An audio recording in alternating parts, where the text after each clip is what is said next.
Hey everybody, what is up and welcome to my channel. It's a Hardback Life. My name is Jordan and today I'm going to be talking about my June wrap-up. You guys, oh my gosh.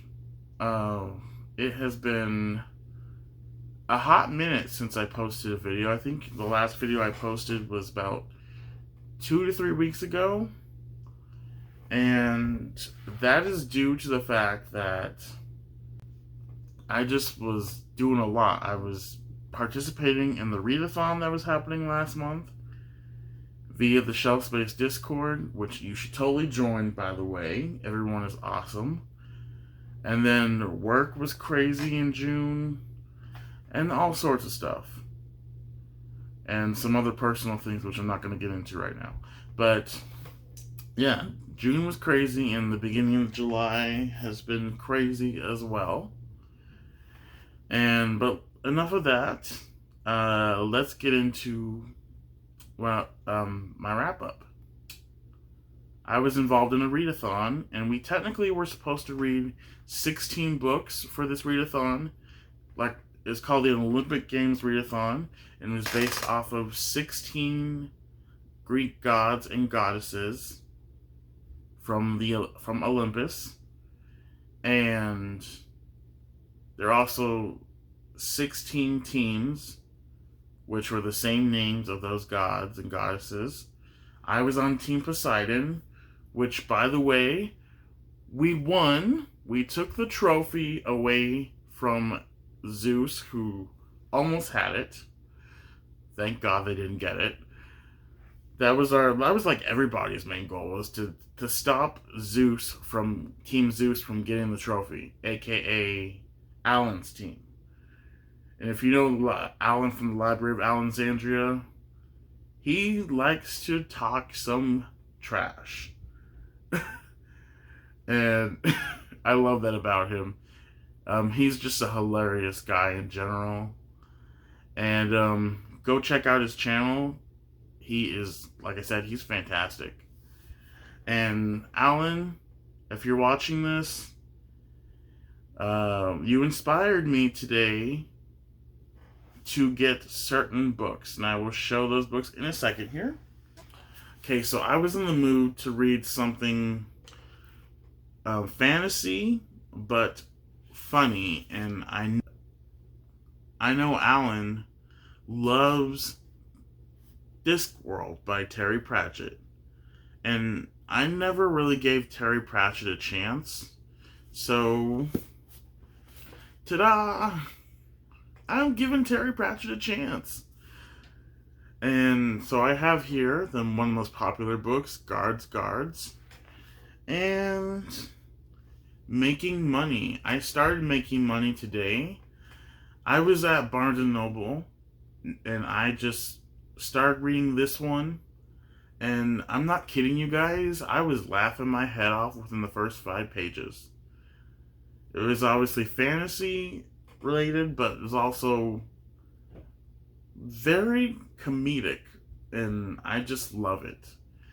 And I've heard really great things about this one, so I'm really looking forward to this.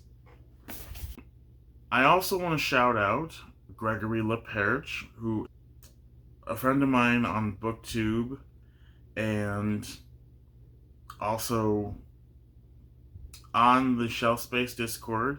He was on my team as well for Team Poseidon, and I think he's doing a buddy read for the book I'm about to show this month. If not, I'm sorry I steered you wrong, but I'm pretty sure it's this month. The book I'm talking about is The Black Coast by Mike Brooks. This is about a group of pirates who are basically driven from their land, and they have to get help from the people they pillaged from to help save their land. You know what I mean? And I don't know, it just seems like it would be like an interesting and fun fantasy read. And I can't wait to read it. I'm gonna pick this up as soon as I'm done with Shadow of the Gods by John Gwynne. Also, I also want to mention that Abby Salter. Her channel is amazing. She's amazing. She was my team captain for Team Poseidon. What? Like I said, if I didn't say it before, we won. And yeah, I'm going to share with you guys in a second the books that I read for my wrap up for June and the readathon. The first book I read and completed was for my team, Team Poseidon. And that is Things We Lost to the Water by Eric Nehuen, I believe is how you pronounce that. This book is a historical fiction about a family who is fleeing Vietnam because of the rise of communism and the war that's happening. And they flee, they get on a boat and go to America. And this ends up just being the mom and the kids because the husband ends up staying in Vietnam. And in this book, the mom and the kids, I can't pronounce the mom's name because it's Vietnamese. They're adjusting to life in New Orleans, and yeah, so at the same time, the mom is writing letters and trying to communicate with her husband, but he's not responding. But she keeps writing letters and recording stuff so that he'll eventually respond. And her children, as they grow up, get involved into, like, one of them gets involved with a gang, and the other one discovers, like, basically his sexuality. Which, by the way, the fact that I read this in June and there's LGBTQ plus representation in it, that was awesome. So I really enjoyed this book, although I will say that the ending was rushed because in this book there's supposed to be the main thing that is the tagline is a natural disaster happens, which is supposed to bring the family together, because they're driven apart as they continue to stay in the U.S. But I just want to say, like I said, I really did enjoy this book, but I felt like the ending was rushed, and there should have been at least another 50 to 100 pages to complete the story. But I still enjoyed it. That's all I'm going to say about it. The next book I read for the readathon was This Close to Okay by Lisa Cross-Smith. This book was for the Aphrodite prompt, and that one was to read a book with a beautiful cover. And this is beautiful. It's like an orangish yellow, like maybe a gold, I don't know. And then there's the two main characters on the cover and the different colors. I love that. This is about a girl named Tally who is a therapist, and she comes upon a boy named Emmett, well, a young man named Emmett, and he's basically about to kill himself. Like, he's on a bridge, about ready to jump in the river, and yeah, not pretty. But she convinces him to come back with her to her place and just, like, stay with her for a few days until he figures things out or whatever. And while he's there, she decides to turn off her, mostly turn off her therapist hat. Like, still be a therapist, but not completely, like, as to give it away. Because she doesn't want to tell him that she's a therapist, like I said. Otherwise, he might get some crazy ideas, you know? But yeah, she keeps the fact that she's a therapist a secret. And just some really shady stuff happens. He does something to her. Well, and he basically gets a hold of her private life somehow. I'm not going to share how he does that. And because she did the same thing to him. Like, she kind of looked in his backpack and tried to decipher some personal things. And because he did the same thing back at her, things get out of control. And it goes from there. I gave this book like a 3 out of 5 stars. I would have given it a 2, but I gave it a 3 because the story does pick up, and especially like the last 100 or so pages are really good. But it wasn't my favorite because of certain things that do happen. I'm not going to get too into it. Just that, yeah, like certain things that happen I don't like, and also the way that she continues to deny that she's a therapist and allowing for things to escalate the way they do. Not a fan, but I do appreciate the fact that this book does touch on mental health issues and stuff like that. So, the book I read was not a prompt. It was not for a prompt.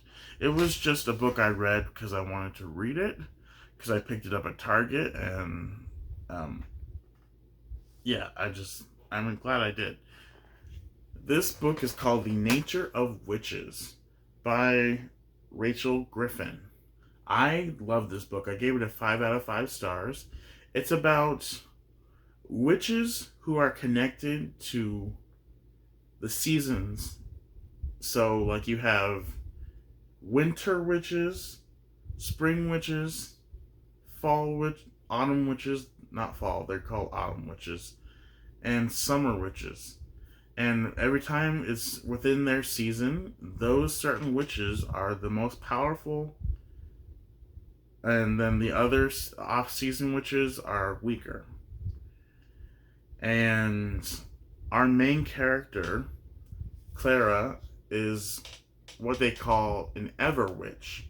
An ever witch is a rare witch, meaning there's only like one or two or a few like in existence at all times. And she's unique in the fact that she can control and adapt within each season. And her powers are like freaking ridiculous. Anyway, so yeah, and yeah, she can control and she adapts within each season, also meaning her mood changes with each season as well. And in this book, the weather is like changing and threatening civilization. And our main character is going to a school full of gifted witches like herself. And they are tasked with the job of trying to fix the whole situation with the crazy weather that can destroy the world and stuff like that. It's better than the way I'm describing it. It's fantastic. Oh, and by the way, I have to show you this.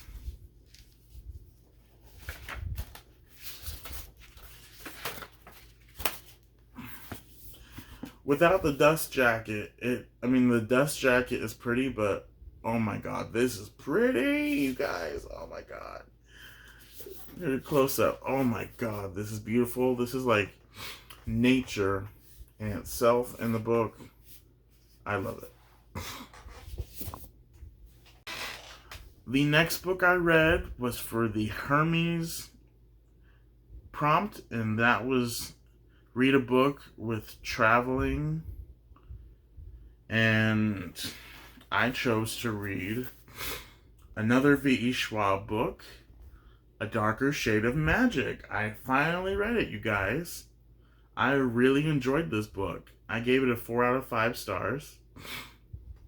Like I said, I really enjoyed this. I first read V.E. Schwab in January. I read Vicious for the first time. Absolutely loved that book. Gave that 5 out of 5 stars. And then I finally got around to reading Vengeful back in May. I absolutely loved that book as well. And oh my gosh, I have had, and like I said, this is a 4 out of 5 star rating from me. So I really have been enjoying her books. And I'm happy I've gotten into them now. This particular book is about a guy named Kel who is an Antari, which is like a magical being. And he's one of two. And one of his main abilities is he can travel through time. Well, he can travel through places. And there are 4 different Londons in this book. So there is Red London, which is where he's from, which has magic and is thriving. And then you have Black London, which is completely destroyed. Nobody talks about it. And then you have White London, which also has magic. But it's also very politically driven and very ugly place to be and creepy. And then you have Grey London, which is a lot like our world, where there is no magic and humans are just humans. So it's an interesting concept, and I absolutely loved it. I will say that plot is, I mean, it's there, but there still is a lot to be desired where that is. Character-wise, book is great. And there are a couple characters I wish were a little bit more flushed out, but I hope they are more flushed out in book 2. And anyway, you guys, like I said, this is Hermes Prompt. Absolutely loved it. The final book I read, you guys, was Clap When You Land by Elizabeth Acevedo.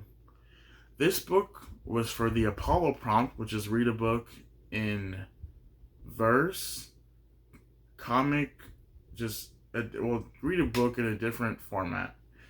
And I chose this book because it's written in verse, like I said. This book is fantastic. It's based off of a real life tragic accident that happened. And it was Flight 587, I believe, where people were flying from the Dominican Republic to New York, and the plane crashed after 9/11. And this was tragic, although not a big thing after a while. Like, once I think they found out there were no terrorists involved, they kind of just like wrote it off, because obviously this happened 2 months after 9/11, and it's a plane crash, and they assumed there were terrorists involved. And like I said, once that was revealed not to be true, it kind of just went under the radar.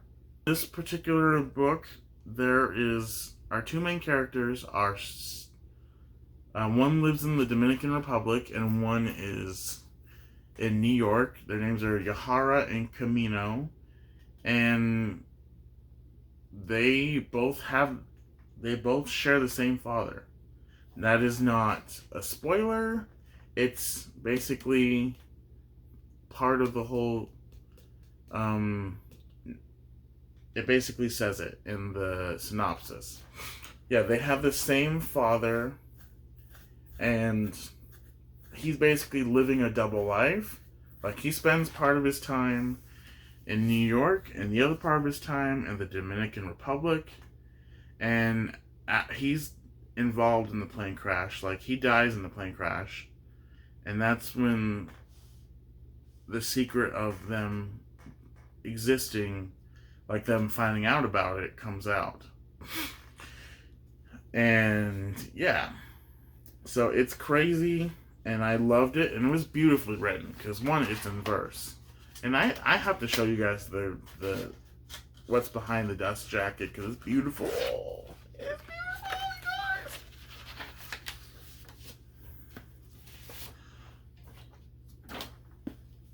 Oh my gosh. One side is like very tropical and leafy for the Dominican Republic, and the other side represents the other sister because it's New York. Oh my god. I love that. I love that so much. Anyway, you guys, that was my wrap up. I read 5 books in total, which is a lot for me, at least for this year, because the last few months I've only read like 1 to 3 books on average. It's because of my busy schedule that I've had with work and just stuff going on. But yeah, I'm just proud that I've read like that many books in 1 month. I'm gonna do better this month, I hope, because I have this thing called audiobooks that I want to get to. And plus other physical books. Like this one, for instance, Shadow of the Gods. Absolutely loving it. I'm 122 pages in. And like I said, this is a ride. Anyway, you guys, that was it. Please like and subscribe. That would mean a whole lot to me. And I will catch you on the next video. Bye, guys.